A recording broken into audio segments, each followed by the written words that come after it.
بسم اللہ الرحمن الرحیم۔ محترم ناظرین السلام علیکم۔ طالوت ایک نہایت مفلس چرواہا تھا اور جالوت ایک نہایت قوی اور سرکش بادشاہ تھا۔ اللہ تعالیٰ نے کس طرح طالوت کو بادشاہت عطا فرمائی اور حضرت داؤد علیہ السلام کے ذریعے جالوت پر سبقت دی، یہ تمام واقعہ اس ویڈیو میں بیان کیا جائے گا۔ جب حضرت شمویل علیہ السلام کو بنی اسرائیل میں نبوت عطا کی گئی تو اس زمانے میں کوئی بادشاہ نہیں تھا۔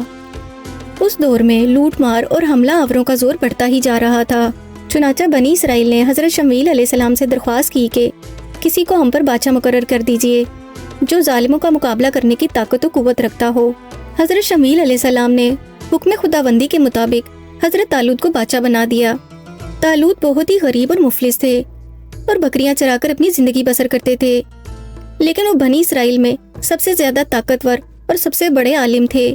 بنی اسرائیل کو اعتراض ہوا کہ طالوت کا تعلق شاہی خاندان سے نہیں ہے، لہٰذا یہ کیسے ہمارا بادشاہ ہو سکتا ہے؟ اس سے زیادہ تو بادشاہت کے حقدار ہم لوگ ہیں، کیونکہ ہم لوگ شاہی خاندان سے تعلق رکھتے ہیں۔ ایک نادار انسان بھلا تخت شاہی کے لائق کیوں کر ہو سکتا ہے؟ بنی اسرائیل کے اس اعتراض کا جواب دیتے ہوئے حضرت شمویل علیہ السلام نے ارشاد فرمایا کہ اس کا تعین میری طرف سے نہیں ہے، بلکہ یہ تو اللہ تعالیٰ کا حکم ہے جس نے اسے بادشاہت کے لیے چن لیا ہے۔ پھر یہ کہ وہ تم میں بڑا عالم، قوی و طاقتور، شکیل و جمیل، شجاع بہادر اور لڑائی کے فنون سے پوری طرح واقف کار ہے۔ اللہ اپنا ملک جسے چاہے دے اور اللہ علم و وسیع ہے۔ اس کے بادشاہی کی نشانی کے طور پر تمہارے پاس تابوت سکینہ آ جائے گا جس میں تمہارے رب کی طرف سے دلوں کا چین ہے۔ چنانچہ تھوڑی ہی دیر میں فرشتے آسمان اور زمین کے درمیان اس تابوت کو اٹھائے ہوئے سب لوگوں کے سامنے آئے اور طالوت کے سامنے لا کر رکھ دیا۔ اس تابوت کو دیکھ کر تمام بنی اسرائیل نے طالوت کو اپنا بادشاہ تسلیم کر لیا۔ جب طالوت بنی اسرائیل کے بادشاہ بن گئے تو آپ نے بنی اسرائیل کو جہاد کے لیے تیار کیا اور نہایت سمجھداری سے مجاہدین کا انتخاب کیا۔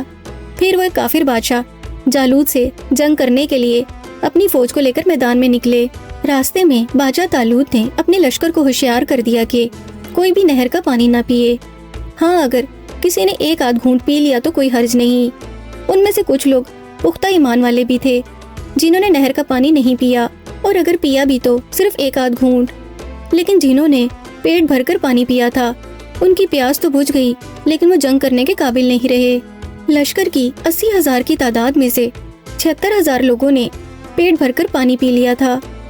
ان کی نافرمانی کا یہ اثر ہوا کہ ان کی ہمت پست ہو گئی اور انہوں نے نہایت بزدلانہ پن سے جہاد کرنے سے انکار کر دیا۔ دشمن کی زیادتی نے بھی انہیں خوفزدہ کر دیا تھا۔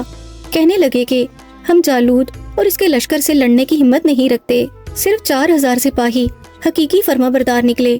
انہوں نے اللہ کے حضور گڑ گڑا کر دعائیں کی کہ اے اللہ، لڑائی کے وقت ہمارے قدم جما دے، بھاگنے سے ہمیں بچا لے اور ہمیں دشمنوں پر غالب فرما۔ فلسطین کا حکمران جالوت بہت ہی قداور اور نہایت طاقتور بادشاہ تھا۔ اپنی طاقت اور کثیر لشکر کے غرور میں بنی اسرائیل کو ہر صورت میں غلام بنانے پر تیار تھا۔ بادشاہ طالوت مقابلے کی سخت نہیں رکھتے تھے اور پریشان تھے۔ دونوں فوجیں میدان جنگ میں لڑائی کے لیے صف آرا ہو گئیں تو بادشاہ طالوت نے اپنے لشکر میں اعلان کر دیا کہ جو شخص جالوت کو قتل کرے گا میں اپنی شہزادی کا نکاح اس کے ساتھ کر دوں گا اور اپنی آدھی سلطنت بھی اس کے حوالے کر دوں گا۔ اس زمانے میں حضرت داؤد علیہ السلام کو نبوت نہیں ملی تھی۔ آپ جنگل میں بھیڑ بکریاں چرایا کرتے تھے۔ آپ کو غلیل چلانے میں مہارت حاصل تھی۔ ہمیشہ اپنے پاس ایک لاٹھی، غلیل اور ایک تھیلی میں چھوٹے چھوٹے پتھر رکھتے تھے۔ سب لوگ آپ کے فن نشانہ بازی کے مداح تھے۔ ایک روز آپ بکریوں کو لے کر جنگل کی طرف جا رہے تھے کہ ایک پتھر سے آواز آئی، اے داؤد، میں وہ پتھر ہوں جس سے حضرت ہارون علیہ السلام نے اپنے دشمن کو قتل کیا تھا، مجھے اٹھا لیجئے، میں کسی دن آپ کے بھی کام آؤں گا۔ بہرحال آپ نے پتھر کی فرمائش رد نہ کی اور اسے اٹھا کر اپنے تھیلے میں ڈال لیا۔ دوسرے پتھر نے صدا دی، میں حضرت موسیٰ علیہ السلام کا وہ پتھر ہوں جس سے انہوں نے اپنے اور اپنے خدا کے دشمن کو ہلاک کیا تھا، مجھے اٹھا لیجئے، کسی روز آپ کو میری بھی ضرورت پڑ سکتی ہے۔ راستے میں ایک اور پتھر کی آواز نے آپ کو رکنے پر مجبور کیا، اے داؤد، میں اللہ کے نبی حضرت داؤد علیہ السلام کا پتھر ہوں، میں ہی وہ پتھر ہوں جس سے آپ جالوت کا خاتمہ کر کے سلطنت ہی نہیں نبوت کے بھی حقدار ہوں گے۔ آپ نے وہ تیسرا پتھر بھی اٹھا کر اپنے تھیلے میں ڈال لیا۔ اور جب تینوں پتھر آپس میں ٹکرائے تو وہ ایک دوسرے میں ضم ہو کر ایک بڑے پتھر کی شکل اختیار کر گئے۔ اتنی دیر میں بادشاہ طالوت کی جانب سے کی جانے والی پیشکش کی آواز آپ کے کان میں بھی پڑی۔ منادی کرنے والا ایک ہی اعلان دہرائی جا رہا تھا۔ اعلان سنتے ہی حضرت داؤد علیہ السلام کو پتھروں کی گفتگو یاد آئی۔ آپ فوراً ہی بادشاہ کے دربار میں حاضر ہوئے اور اسے بتایا کہ میں ہی وہ نوجوان ہوں جو طالوت کو قتل کر کے اس کا سر آپ کے قدموں میں لا رکھے گا۔ بادشاہ طالوت نے کہا ٹھیک ہے، تم جہاد کی تیاری کرو۔ حضرت داؤد علیہ السلام ایک سپاہی کی حیثیت سے بادشاہ طالوت کے لشکر میں شامل ہو گئے۔ جب جنگ شروع ہوئی تو آپ اپنی غلیل لے کر آگے بڑھے۔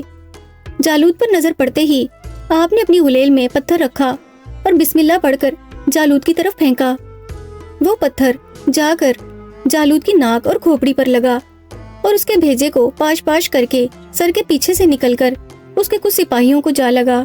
جالوت کے مرتے ہی اس کے لشکر کی ہمت جواب دے گئی اور اس کے لشکر میں بھگدڑ مچ گئی۔ حضرت داؤد علیہ السلام جالوت کی لاش کو گھسیٹتے ہوئے لائے اور اپنے بادشاہ طالوت کے سامنے ڈال دیا۔ اس پر بادشاہ طالوت اور بنی اسرائیل بے حد خوش ہوئے۔ جالوت کے قتل ہو جانے کے بعد اس کا لشکر بھاگ نکلا۔ بادشاہ طالوت کو فتح مبین حاصل ہوئی۔ بادشاہ طالوت نے اعلان کے مطابق اپنی شہزادی آنیہ کا نکاح حضرت داؤد علیہ السلام سے کر دیا اور انہیں اپنی آدھی سلطنت کا بادشاہ بھی بنا دیا۔ اس واقعے کے 40 سال بعد جب بادشاہ طالوت کا انتقال ہو گیا تو حضرت داؤد علیہ السلام پوری سلطنت کے بادشاہ بن گئے۔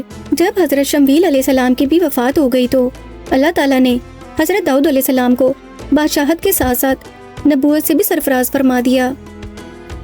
محترم ناظرین، اگر آپ کو ہمارا آج کا واقعہ پسند آیا ہو تو کمنٹ کر کے اپنی رائے کا اظہار کیجیے اور اس ویڈیو کو لائک اور شیئر کیجیے، اور اس طرح کی مزید تاریخی، تحقیقی اور معلوماتی واقعات کے لیے ہمارے چینل وشال اسلامک اسٹوریز کو سبسکرائب کیجیے۔